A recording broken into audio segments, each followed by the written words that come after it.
ஜானுசீராசனம் அப்படிங்கிற ஒரு ஆசனம் முதல்ல நம்ம பார்க்க போகிறோம். எப்படி பண்ணுறேன்னு பார்ப்போம். அமர்ந்திருக்கக்கூடிய நிலை சுகாசன நிலை. 2 கால் நீட்டிக்கோங்க.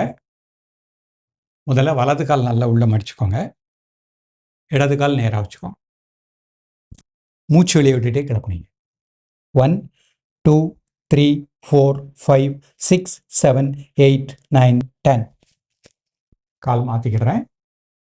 அடுத்த கால் உள்ள வச்சுக்கிடுறேன். அடுத்த கால் ஸ்ட்ரைட்டாக வச்சு 2 கையினால மூச்சு வெளியே விட்டுட்டு 1 2 3 4 5 6 7 8 9 10. 2 காலாக கட்டிக்கிறாங்க. 2 கையினால ஒவ்வொரு சைடாக 1 2 3 4 5 6 7 8 9 10. அடுத்த பக்கம் 1 2 3 4 5 6 7 8 9 10. ஒரே நாளில் முயற்சி பண்ணாதங்க. ஃபஸ்ட்டு பண்ணும்போது இவ்வளோ தான் முடியுதா பரவாயில்ல. இதே பொசிஷனில் அப்படியே இருங்க. ஒரு மாதம் ப்ராக்டிஸ் பண்ண கொஞ்சம் கொஞ்சமாக ஃப்ளெக்சிபிலிட்டி வரும்.